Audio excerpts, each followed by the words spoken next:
Hey, today we're going to take a look at the Farizon H9E 4.5 ton fully electric truck.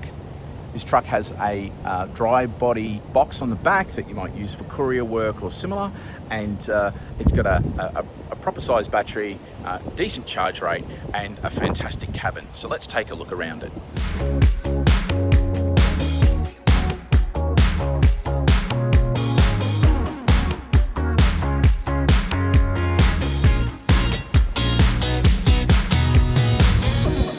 In the back here, you've got your typical kind of square body box. You've got an aluminium floor. You've got a side door, which is quite nice for a truck of this size. And you've clearly got your rear door area as well there. So you've got about 21 cubic meters of space in the back here, and the ability to put pretty much whatever you want.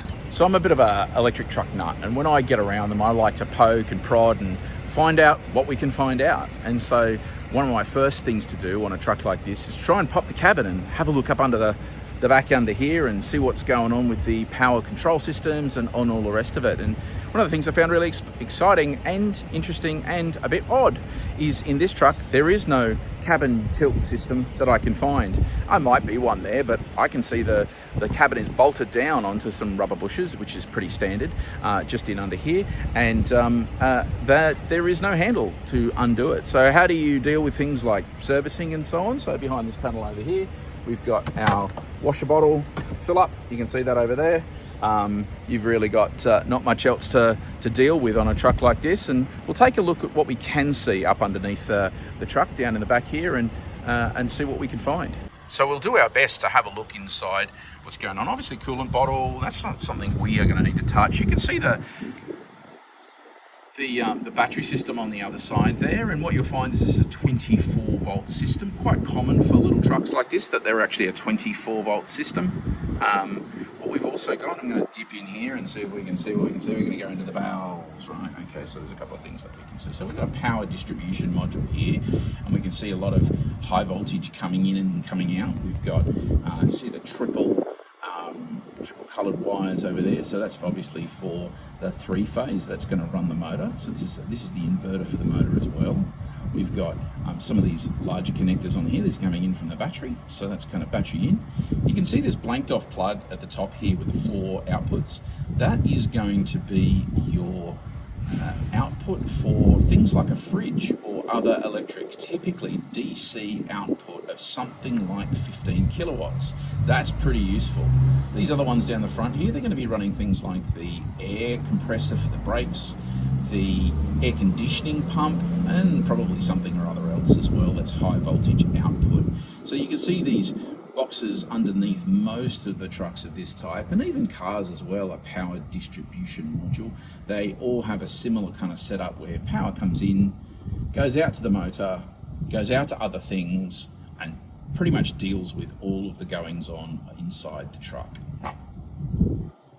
We saw before that there's that air brake system in the truck, and there's a little bit of extra maintenance there, including things like the water drainage stuff. So you'll need to become aware of how to deal with that. It's not hard, it's just different.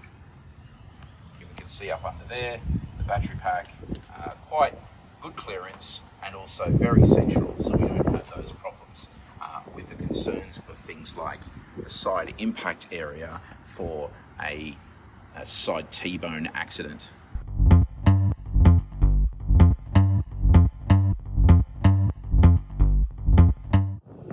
One of the things that's nice about these Farizon trucks are their cabins. Look, you know, sometimes you think about a truck and its cabin is really not that important, but they make a really lovely job of this. And what you might see here on the key is something a little bit familiar. So this is clearly Geely's commercial brand, Farizon, and they bring a lot of the tech that goes into some of things like the EX5 and the Star and so on into this truck. So you've got quite a nice center console area, quite big back dashboard, lots of features, and a really nice place to be. When we boot this truck up, we can see the dashboard lights up. It's quite a nice sort of digital dashboard. It's quite lit up, and then we've also got our infotainment system, which is quite you know, just usable, your basic things in there. On this particular vehicle, it's not yet got Apple CarPlay, but it does have your Android Google Auto style setup, and you are able to use that. We've also got, you know, your basic radios and things like that as well. So nice place to be, reasonable cabin, decent storage around the traps. There's that extra seat in there as well. So we've done a bit of a walk around. Let's go and give it a bit of a charge. These things sometimes become a bit fun when you go and have a public charge. So we're going to go and have a go at a BP Pulse Centre. Let's go for a bit of a drive.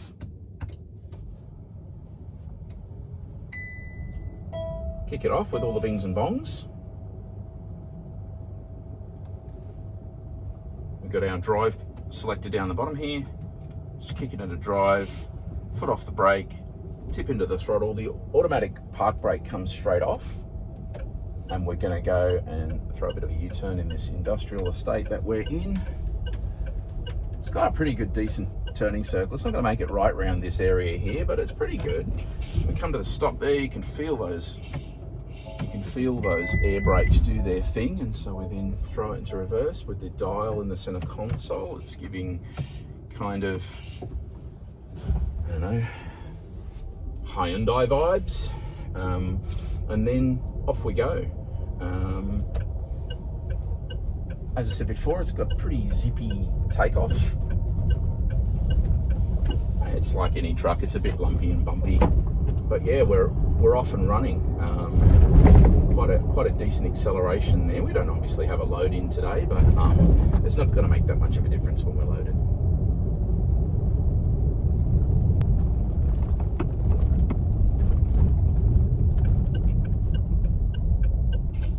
Just that last bit when you're coming to a stop, that you've got to kind of get used to the amount of brake pressure that you need to provide when you're coming to the car that's in front of you. You kind of have to increase the brake pressure in that final couple of kilometers an hour, or those final meters, as you're coming to the next to the stop. It doesn't feel too big on the road, width-wise and so on. There's not a lot of play in the steering wheel for a truck of this nature. Sometimes you could move the wheel maybe 20 degrees and you'll get no movement on a lot of trucks of this size, particularly the diesels that are in the marketplace. But when you're driving this, it is actually reasonably responsive without too much delay. It's not like a barge or a cruise ship like you might expect. We've got a late light here, so we're coming to a stop pretty quickly, and we'll be the first ones at the light. And so again, just coming to a stop at the end, you increase the pressure under your foot under that last couple of meters. And now that I've got the hold function on, I've taken my foot off the brakes. I don't have to sit there fighting the air brakes, which are actually a lot more pushback than a typical hydraulic system. Quite like the air conditioning system, whilst it's a simple fan speed and temperature dial kind of arrangement without even the number of degrees that it's aiming for. It's more of a digital version of our old school kind of slider bar that we might have had years ago, and a fan speed that we can set up and down, aircon on and off. So we've come on down to BP at the Port of Brisbane, and we're going to do a little charge session here. So we've got the charger plugged in down here, and we've got ourselves our BP Pulse tritium unit. Look, you can see I'm using the wrong side of the system, and that's because the first crack, the other gun wouldn't work. So we finally got the second gun working, and it's turning out a decent charge rate. We've got somewhere in the order of 90 odd kilowatt charge at the moment, and this is a 100 kilowatt charger. Well, it's a 150 kilowatt charger. They've only decided to put 100 kilowatts of power into it, and so we're getting the majority of that right now, so can't complain. We're going to throw a little bit in this so that we can go and do some of the testing that we're up to, and we'll see how the whole truck runs.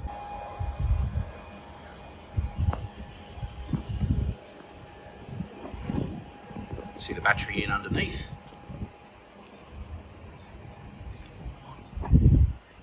can see the air brake system on the side there. And really interestingly, you can have a look at how the motor is mounted onto the axle. Really helps to improve efficiency.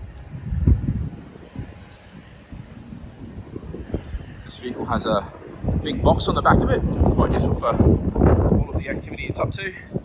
And you can see that motor, how it divides the gearbox into the diff, directly to the diff, removing the need for a tail shaft and removing the need for all the other bits and pieces that go with that. It reduces the amount of powertrain waste that there is there. Again, you can see on this side how the battery is really central to the chassis, and it's going to really take care of any concerns that people have sometimes with side impact on batteries that are typically on this size of truck, this 4.5 ton size truck that come out of China. They typically have a battery that is slung on the sides. This one is slung in the middle. Here's an interesting safety feature of the H9E. So you open the door and it automatically starts putting on the hazard lights. And I guess that makes sense, particularly in town centres, because you're going to start to jump out the truck and it might be a bit wide and so on. So an interesting approach from Farizon. We've done just on 13 minutes of charging, and all of that has been at just around 95 kilowatts. And we put 20 kilowatt hours in, so I'm pretty happy with that. That's what we really needed, just a quick squirt whilst we were heading off to do some other things, and it's going to give us enough driving for the time that we're here. So we're going to stop that session. We're going to hit the old stop button over here, stop session. That's going to knock it on the head. We brought it from about 20% to about 40%, and we'll disconnect the gun, get it back, get on the road. So if we talk about a couple of the driving impressions we've got from this truck, it's a car license 4.5 ton truck. It's got reasonable power steering. That's quite nice. One of the big differences with this truck is it's got air brakes. So some of the 4.5 ton trucks that are out there just have normal hydraulic brakes like you might have in a car. It's one thing that you do need to get used to. When you're regenerative braking, it's not a lot different to, say, the Farizon Supervan. It'll bring energy back in. But when you're starting to get at lower speeds or harder braking that's beyond regenerative, then you start to feel those air brakes. And it's about modulating the brake pedal. Takes a little bit to get used to, but not a lot, and still makes this truck very, very drivable for your normal driver, as opposed to needing to be a truck driver with a heavy truck license. We've got decent acceleration. In fact, I haven't quite seen a difference between the eco mode and the standard mode from an acceleration point of view. It goes pretty hot, particularly off the line. As I said before, the regen is pretty reasonable. We've got a fantastic feel to that first level of regen, and then that second level of regen when you tip into the brake comes on well. It does have a regen button, and I've got to explore that a bit more, because at the moment I can't see a difference between modes, and unlike the Supervan where there's 3 modes for regen, there's nothing coming up on the dashboard saying which mode I'm in. So I'm guessing that that's going to be something to learn a bit more about. We've also got a hill hold or an auto hold mode, so come to a stop with that button on and the vehicle will hold. You can come off the brakes. That's kind of nice, particularly with these air brakes on the truck. That'll make you feel more confident when you're sitting at a set of lights waiting for those lights to change, and you can tip into the throttle to go to that next set of lights, no doubt, in the city as you're driving it around. In this 4.5 ton arrangement, you've got a 100 kilowatt hour battery.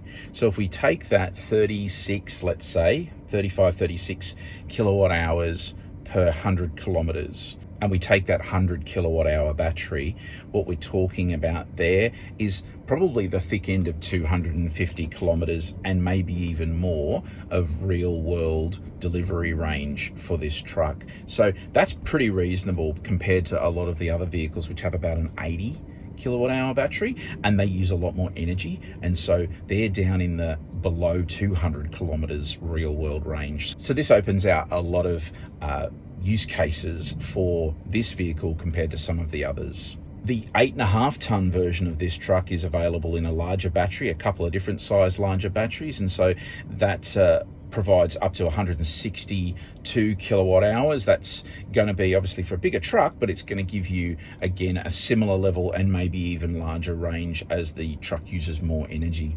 So this is a pretty cool arrangement. It's really stepped it on to the next level and provides those inner city 4.5 ton truck operators a new option for real world electrification all round. This is a pretty good balanced product. Some likes and dislikes. Generally, I like most of it. It's actually a really good package. It's pretty comfortable, and I'm pretty impressed by the efficiency, which I think is a major part that no one talks about. I will always talk about efficiency in electric vehicles. There's no point having a big battery if you're using it all for silliness. You may as well have a smaller battery with better efficiency, and it can be achieved. Probably things that I'm still getting used to are things like air brakes. On a truck that's this size, but that's something to learn. That's a driver's behavior, just like learning regen. The charging point here on the passenger's side, just behind the front wheel. And look, there's a couple of things I like about this. I like that there's no door. Most of the other products in this marketplace have a door, and that's kind of a pain in the butt. And then it's got these rubber boots that are sort of covering up the plugs, and I've got to say I'm not sure if I like them. If you get them back in the wrong order, they don't go in properly. So you can see here, if you put in the Type 2 first, then the CCS plug can't go on, so you have to go the other way around. That's a bit of a pain in the backside, depending on your charging type. And I guess you've got to cover it up some way, or do you? That's a good question. The charge port down there and the rubber boots, I don't know what the best solution is there. I'm a Tesla guy originally, so ultimately the way that they do it is, in my opinion, the best. But trucks are a little bit different. Having Apple CarPlay in time will be useful, but we've seen this happen with the other Geely product around the traps, where it's become as an upgrade. That's just happened on the EX5, and so that might happen here as well. I think all round, one of the exciting parts here is the price. Whilst I haven't got exact prices for you today, my understanding is that this truck here, as it stands, is well below $100,000, and that is absolutely amazing for what we've seen in the marketplace. That's with box, that's ready on the road, well below $100,000. So this is starting to bring us towards a parity place, and you throw the fuel costs in there and you're getting very, very close. On the Farizon H9E steps the whole 4.5 ton electric truck game further on. There's no doubt that this has got more refinement, better engineering, and overall a better package than some of the previous products. And I think it's purely because of the timing of the delivery of this vehicle. I'm sure those other brands will start to refresh their vehicles and take on things like electrified axles, centrally mounted batteries, and look for some of those efficiencies that come along the way. So the H9E, here we go. This is the new generation of electric trucks.